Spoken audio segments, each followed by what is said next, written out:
खाथि गासा फोरबोनि बयनिसिमबो आंनि गोसो गोरबोनि हामलायनायखौ आङो बावहरग्रोबाय। दिनै गोथार बुब्लि खाथिसालि बा खाथि गासा जि दिनाव जोङो आइ माइनावखौ सिन्थिनानै जोङो आलारि बाथि सावनानै जों आर'ज गाबो आरो फोथारावबो जोङो माइथिलियाव आलारि बाथि सावहैयो। आरो बिनि ओंथियानो जाहैबाय जाहाथे आइ माइनावा जोंनि बे साथिनि सोराङाव जोंनि दुब्लियाव फैनानै जोंनि माइथिलियाव फैनानै जोंनि जि माइनि आबाद बेवहाय जाहाथे माइ बिदांखौ रोगां खालामो, मोनफ्रोमबो माइनि फिथाइया जाहाथे गुग्ला गैया जायो आरो बेजों जोंनि जिथु आदार जाय जोंनि माइरं बेखौ जों जाहाथे थोजासे मोननो हायो, मालाबाबो आंखाल जाया आरो मालाबाबो जोङो बिनि थाखाय जेब्लाबो रसा नांनाङा। बेनो जोंनि बे खाथि गासानि गुबै ओंथि। जिहेतु जोङो आबादनि सायावनो सोनारो आरो जोंनि गुबै आदारानो जाहैबाय माइनि आदार आरो नैबे कार्तिक बोथोराव जोंनि माइआ फिथाइ थायनो हमो आरो बेखायनो बे समाव कार्तिक दान जुरिनाय लोगो लोगोनो कार्तिक फोरबोखौ बा खाथि गासा सावनाय फोरबोखौ फालिनाय जायो। दिनै बाथौआवबो आलारि बाथि सावो, दिनै बाख्रियावबो आलारि बाथि सावो, दिनै माइथिलि जोंनि लांगोना जेरावबो आलारि बाथि सावो आरो बिनि ओंथियानो जाहैबाय जे जोंनि आइ बिमाया सोराङावसो बेरायफैयो, सोराङावसो हाबफैयो आरो बेवहायसो जोंनो बोरखौ सारस्रिनानै थाङो।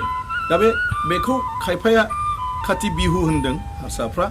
एक्चुअलि बिहु होननाय बिदि जेबो गैया, बिसोर गासैबो फोरबोखौनो बिहु नङो।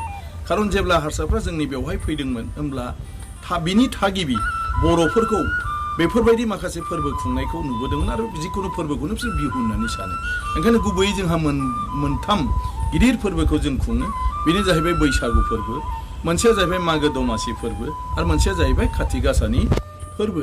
नाथाय बिसोरो बेखौनो मोनथामखौबो बिहु होननानै बुङो, खारन बिसोर फोरबोखौ मोनसेल' होननानै सानो। नाथाय जोंनि बे फोरबोआ गुबुन गुबुन ओंथि दं।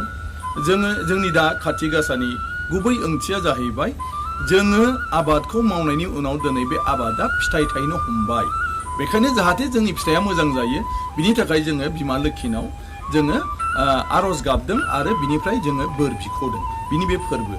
बिनि उनाव जों आबाद मोनखां आरिखां जोङो मागो दानाव मागनि नैथि मंगलबार खालि जोङो मागो फालियो, दमासि फालियो। आफा बोराइ बाथौखौ जोङो बेवहाय सिबियो। मानो?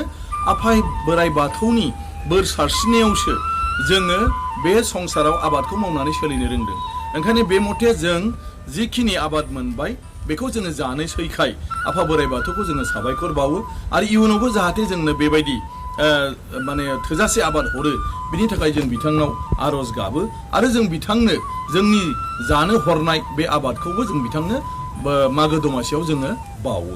बिनि उनाव जोंहा बैसागुनि फोरबो, मिथिंगाया गोदान महर लायो, गोदानै गासैबो जिरादफ्रानो बे बुहुमाव गोदान महर बा सृष्टि जायो, खिलिजेनो आरो बे समाव जोङो आबाद मावनो हमो आरो बे बोथोरा फैनाय लोगो लोगो बारदै सिख्ला फैनाय लोगो लोगो जोंनि गोसोआव रंजाखाङो आरो जों बेवहाय बैसागु फोरबोखौ फालियो आरो बेवहाय जोङो आफा बोराइ बाथौनाव जों आर'ज गाबो।